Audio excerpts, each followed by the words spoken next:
Alexandra, vous allez nous parler des facteurs clés de la réussite de l'entrepreneuriat au féminin.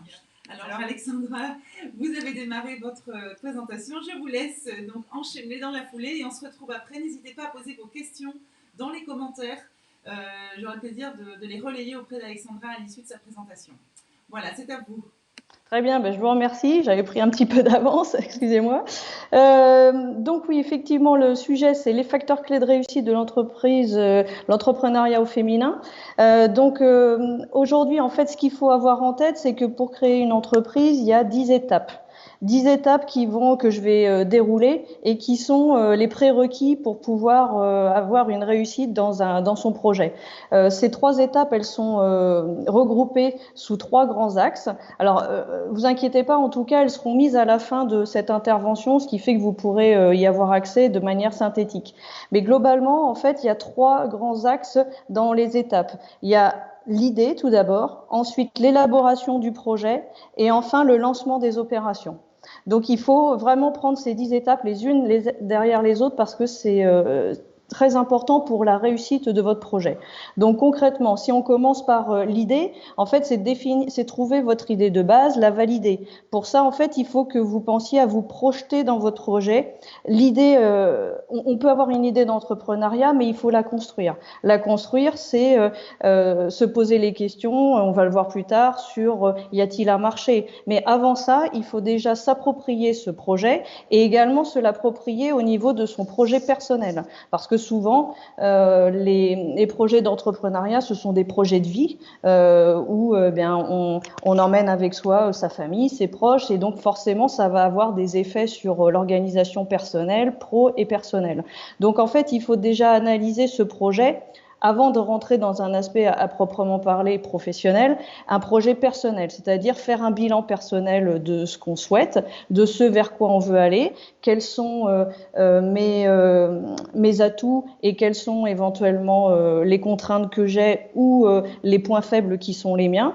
Et à partir de ça, analyser l'ensemble des contraintes du projet pour pouvoir trouver sa cohérence, femme-projet, femme, vie professionnelle, vie privée, et puis pouvoir se lancer après dans ce projet qui va embarquer en fait toute la famille. Donc l'idéal pour ça, c'est quand même de formaliser votre projet par écrit.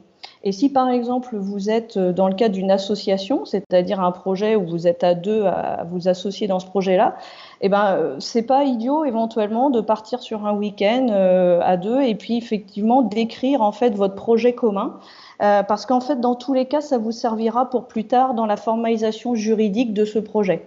Et ça permet tout de suite, en fait, de mettre en parallèle ce que l'une souhaite par rapport à l'autre, comment vous voulez vous organiser, quel équilibre entre tout ça vous mettez. Ça, c'est vraiment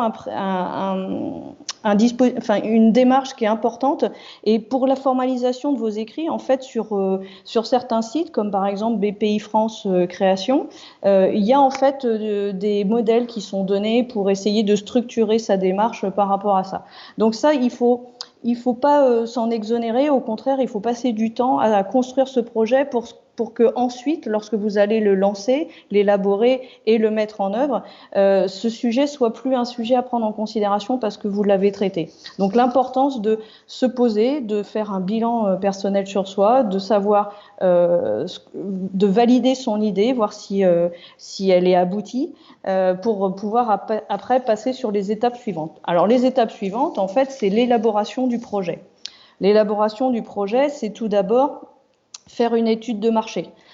C'est le prérequis. C'est-à-dire que même nous, en tant qu'experts comptables, lorsqu'on va vous accompagner après pour aller voir les partenaires bancaires ou pour monter votre projet, la première chose qu'on vous demandera, c'est quelle étude de marché avez-vous faite ? Parce que un prévisionnel pour aller après chercher des financements, il y a des chiffres à intégrer dans le prévisionnel, dont je parlerai plus tard. Si on ne sait pas les décrire, les faire parler, ça portera pas sens auprès de vos partenaires ou même si vous allez chercher des financements extérieurs autres que bancaires. Donc le point principal d'abord, c'est faire une étude de marché. Donc c'est collecter des informations sur son marché, sur le produit que vous voulez lancer. Alors s'il est innovant, eh ben c'est de voir si il y a une perception comme un besoin. Et puis après, il faut valider des hypothèses de travail avec différents scénarios pour à un moment donné se dire oui bon bah j'ai possibilité d'aller dans ce cadre-là ou dans un autre, etc. Mais ça c'est un élément essentiel et d'ailleurs quand vous irez voir vos conseils, que ce soit expert comptable ou autre, ce sera une des premières questions qu'on vous posera, c'est-à-dire quelle est votre étude de marché, qu'est-ce qu'il en ressort, qu'est-ce que vous vendez, à combien vous le vendez, quel est votre client final, parce qu'il faut s'approprier le projet pour pouvoir vous accompagner et être en appui par rapport à ça, et aussi qu'on puisse se l'approprier pour pouvoir vous conseiller après dans le pilotage. Donc ça, c'est vraiment un prérequis nécessaire et obligatoire, et il ne faut pas lésiner sur ce point-là, parce qu'il est vraiment très important, et sans ça, on ne pourra pas avancer sur le reste. Donc une fois qu'on a fait l'étude de marché, eh ben, le plus souvent, voilà, on a besoin éventuellement de financement, mais même sans ça, il faut faire des prévisions financières. Parce qu'à un moment donné, votre projet, il faut qu'il soit rentable, qu'il ait une rentabilité. Pour qu'il puisse être rentable, il faut qu'on défile tous les points liés à votre projet. Donc ça va être quelles sont les recettes, à combien vous comptez vendre votre produit ou votre prestation, quels sont les besoins que vous avez, à la fois financiers, vous personnellement, par rapport à votre foyer, donc en termes de revenus, et quels sont les coûts inhérents à la structure. Est-ce que vous avez besoin d'embaucher tout de suite? Est-ce que vous avez besoin d'acheter du matériel? Est-ce que vous avez besoin de faire appel à des sous-traitants? Si vous êtes en achat-revente, à combien vous achetez? Quel est le prix d'achat de l'ensemble et puis tous les coûts annexes, l'assurance, l'entretien, les frais bancaires, les honoraires de l'expert comptable, etc. Donc en fait, il faut élaborer un prévisionnel financier.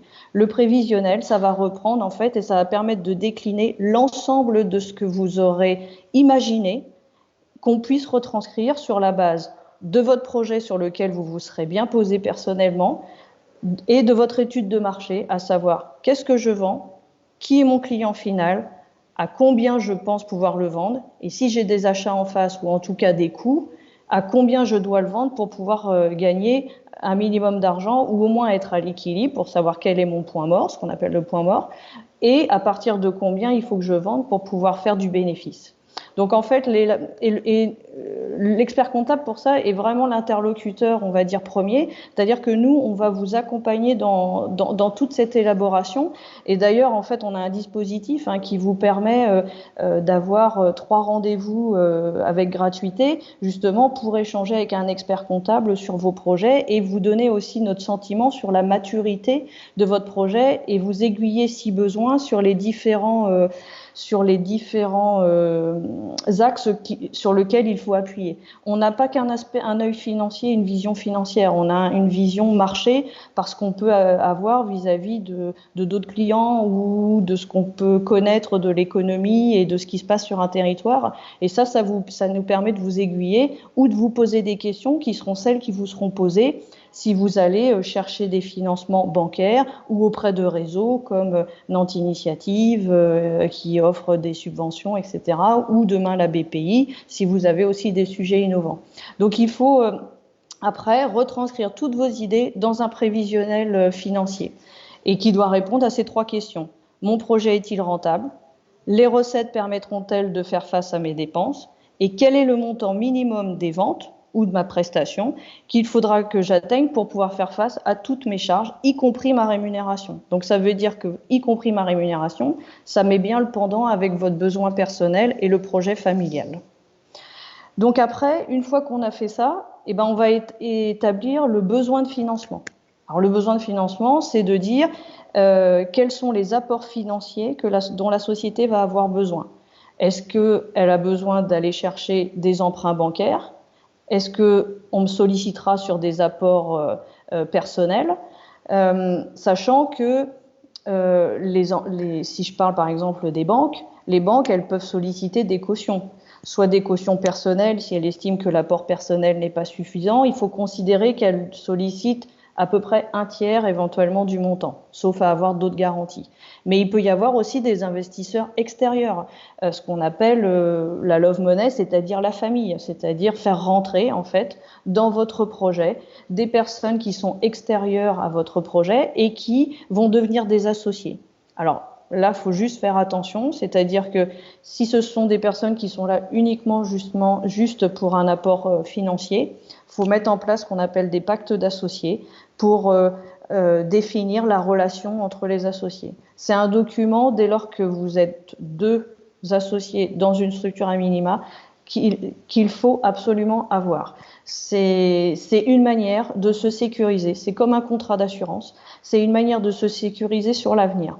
C'est-à-dire que si à un moment donné, on peut avoir une vision d'un projet commun au départ, et puis finalement qui se détériore au fur et à mesure de son avancement, parce qu'on n'a plus la même vision de l'entreprise, du business model, c'est-à-dire la manière dont on agence, ou même en termes de management avec vos équipes, des équipes, etc. En fait, ce document, il va permettre tout de suite de définir les conditions de sortie de l'un ou de l'autre. Et il n'y aura plus besoin d'aller au conflit ou d'en arriver au conflit et de se dire oui, non, mais moi je ne suis pas d'accord pour sortir sous ces conditions, etc. Parce que les choses auront été écrites en amont. Il faut savoir que c'est un document qui est interne aux associés. Il n'est pas divulgué à l'extérieur, mais il est primordial de l'avoir. Voilà, donc ça c'est vraiment important. Donc une fois qu'on a dit ça, si on fait rentrer d'autres personnes extérieures, on fait un pacte d'associés. Si par contre on est tout seul, eh ben, il faut évaluer les besoins de financement. On peut avoir besoin d'acheter du stock au départ, parce qu'il nous faut un stock de départ. On a peut-être besoin d'une trésorerie de départ pour se lancer, qui va payer les premiers loyers, les premiers frais en attendant de recevoir les premières ventes. Et puis il y a des nouveaux modes aujourd'hui de financement, le crowdfunding, c'est-à-dire faire appel via une plateforme à des personnes qui croient en votre projet et qui ont décidé en fait de vous accompagner. Donc évaluer son besoin de financement, c'est quel va être l'apport personnel que j'ai, de combien il est et quels sont les apports extérieurs. Pour ça, il faut vraiment monter un dossier, notamment quand on va voir les banques, et c'est important, par exemple, de mettre en avant votre expérience antérieure. Moi, typiquement, dans tous les prévisionnels qu'on fait, on met une sorte de CV du dirigeant. Ça met en évidence en fait les points forts, notamment si par exemple c'est en commerce, si c'est en gestion, par rapport aux expériences antérieures, ou si c'est par rapport à l'activité en elle-même, ce qui permet comme ça d'avoir une vision sur le marché qui est déjà bien prenante. Donc en fait, il faut avoir un dossier qui est complet, précis, soigné, et forcément qu'il soit un peu vendeur. Donc là, c'est notre rôle d'accompagnement, de faire en sorte que le prévisionnel ne soit pas quelque chose qui soit incohérent. C'est-à-dire qu'il ne faut pas voir trop grand dès le départ, il faut voir des choses mesurées mais réalistes. Parce qu'à un moment donné, en fait, les choses qui sont démesurées ne portent pas confiance forcément. Et donc, si on a une progression qui fait x10 en 2 ans, il faut pouvoir l'expliquer parce que sinon, la banque peut se dire oui, enfin, c'est un peu surévalué. Et il faut préparer la négociation parce que il peut y avoir un sujet de négociation avec les banques qui peuvent vous titiller sur votre apport personnel, sur des garanties, etc. Après, voilà, ce qu'il faut, c'est se faire accompagner par rapport à ça. Et puis, au niveau des aides, on a aussi des aides, on va dire, publiques ou des aides privées. Donc les aides publiques, ça va être des aides qui peuvent être départementales, régionales. Il y a par exemple des aides sur le numérique quand on veut faire son site internet. Alors après, c'est sous couvert qu'il reste des enveloppes, hein, bien évidemment. Mais il y a un nombre d'aides publiques qui peuvent être soit faites par l'État, soit par les collectivités. Donc il faut essayer d'aller glaner un petit peu à droite, à gauche. Quelles sont les aides potentielles qui peuvent vous éviter aussi à vous de mettre de l'apport personnel supplémentaire et du coup essayer de croiser les différents modes de financement pour aussi ne pas être complètement indépendant des banques. Parce que quand on finance tout à 100%, ce qui peut arriver, on devient dépendant un petit peu des banques par rapport à ça, en tout cas le temps que les choses se remettent en place. Donc il y a les aides publiques, et puis aussi il y a les aides privées. Donc c'est ce que je vous expliquais avec Nantes Initiative, par exemple, qui propose des prêts d'honneur. Donc c'est-à-dire vous passez devant une commission, vous montez un dossier, c'est votre premier en fait grand oral, on va dire, peut-être avant d'aller voir des banques en complément, et donc ils octroient des enveloppes qui peuvent aller entre 5 et 10 voire 20 000 euros sur votre projet. Et ces aides, en fait, elles sont privées, elles sont considérées comme entrant dans votre rapport personnel. Donc en fait, ça diminue votre effort financier personnel à effectuer. Donc ça, c'est intéressant, et typiquement sur la région nantaise, il y a quand même un nombre important d'aides privées qui peuvent être des leviers pour effectivement limiter les aides et les apports personnels en complément de recherche bancaire. Donc voilà, donc ça c'est tout ce qui est élaboration du projet, c'est je réalise mon étude de marché, je réalise un prévisionnel financier, je vois quels sont mes besoins financiers, mon apport, ce que je dois aller chercher comme enveloppe extérieure, soit auprès des banques, soit par des plateformes numériques comme le crowdfunding, soit par des aides locales ou nationales qui permettent d'étayer le dossier. Et puis après, il y a le choix du statut juridique de votre entreprise.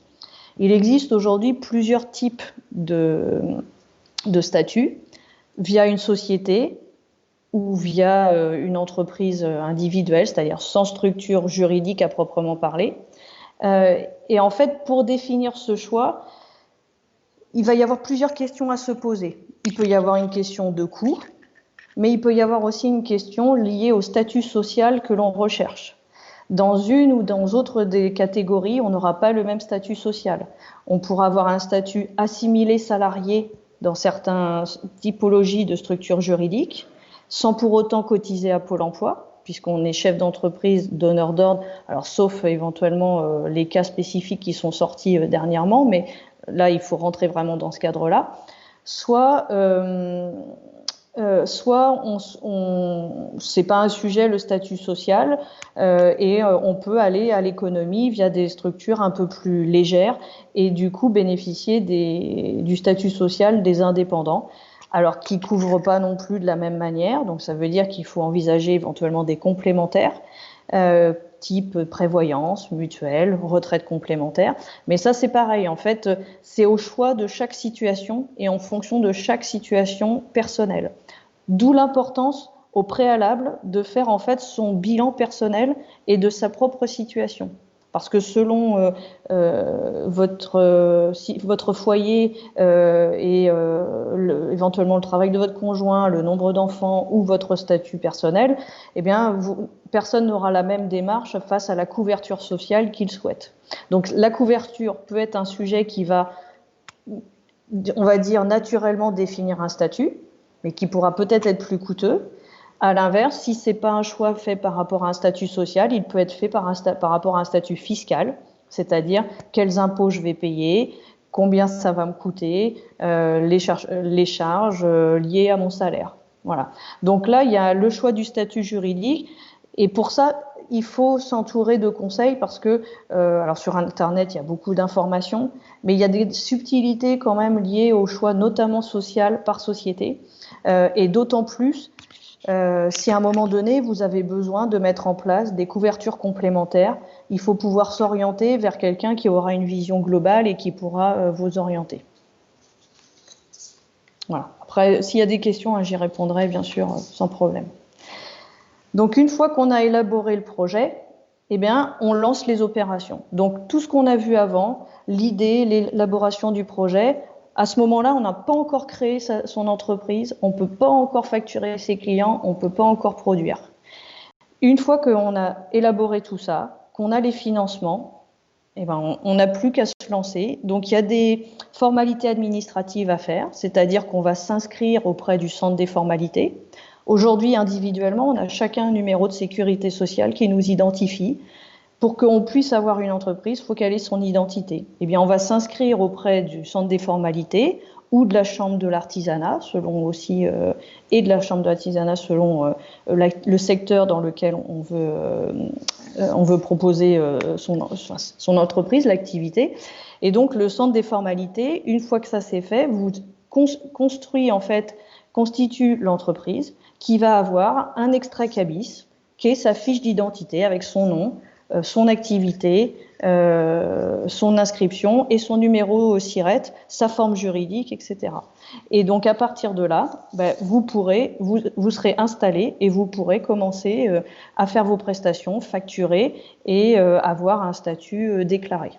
Et une fois que tout ça est fait, eh bien, en amont, il aura fallu aussi trouver des aménagements de locaux. Il faut penser à assurer votre entreprise, notamment si vous avez plusieurs activités. Si vous avez plusieurs activités, il faut faire attention à ça, à ce que toutes vos activités soient bien assurées. Si vous avez du stock et qu'il est, je ne sais pas, par exemple, dans un lieu qui n'est pas le lieu où vous exercez habituellement, faut bien penser à l'assurer également. Si vous travaillez avec l'export, et que vous envoyez en Europe ou plus loin, il faut penser peut-être à des assurances sur le transport de marchandises. Voilà, il y a plusieurs sujets à sécuriser. Donc, trouver les locaux, oui, forcément. Après, le lieu et l'emplacement des locaux peut ou pas avoir son importance. Parfois, ça a une vraie importance d'être présent à un endroit spécifique parce que y a besoin d'être visible géographiquement. D'autres fois, l'implantation a moins d'importance. Donc tout ça, ça doit être structuré. Et une fois que vous vous êtes constitué, votre société, vous pouvez commencer à établir aussi vos premiers documents commerciaux, c'est-à-dire avec votre en-tête, votre logo, votre charte graphique, votre site internet. Alors, il faut sécuriser, par contre, tout ce qui est nom de domaine, etc., parce que qu'il n'y ait pas de sujet après de concurrence, ou en tout cas que vous n'ayez pas de problématique. Mais votre nom, votre marque, il faut la sécuriser. On peut faire un dépôt à ce qu'on appelle l'INPI, qui est une manière, en fait, de dire personne ne pourra utiliser ce nom-là. Et donc, vous établissez vos premiers documents commerciaux. Après, vous pouvez recruter vos premiers collaborateurs. Tout ça va s'inscrire dans le prévisionnel que vous aurez défini. Le prévisionnel, en fait, c'est un outil pour vous aider à piloter. Peut-être qu'il va y avoir des choses qui étaient envisagées en deuxième année, qui vont avoir lieu en première année parce que votre activité s'est lancée plus vite que prévu. Peut-être que ça va être reporté. L'important, c'est d'avoir des outils de pilotage. Donc, parce que quand on est en fait chef d'entreprise, au départ, on part de sa feuille blanche.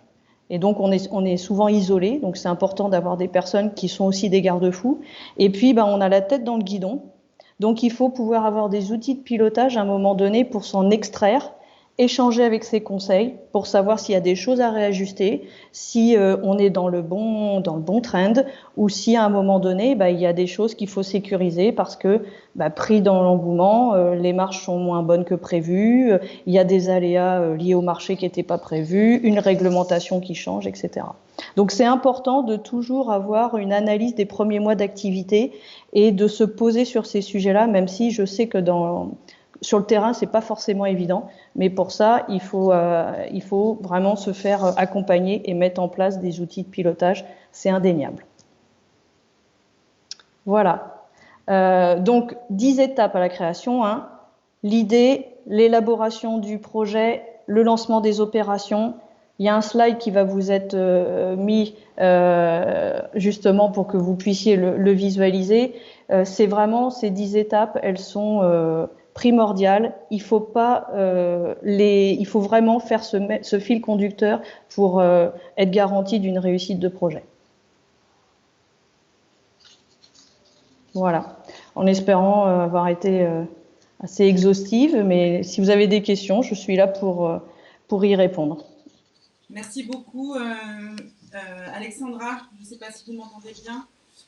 Merci pour cette présentation extrêmement claire et qui permet vraiment de se rendre compte qu'un accompagnement tel que ce que vous pouvez proposer alors des experts comptables sur la partie, justement, ce focus que vous avez fait sur la partie juridique, la partie administrative, la partie financière, la partie gestion, On a parlé aussi de statut, d'assurance, enfin c'est toutes ces thématiques plus administratives qui peuvent être parfois complètement obscures aussi dans l'entrepreneur que nous sommes, puisque c'est forcément pas les premières choses auxquelles on pense Non.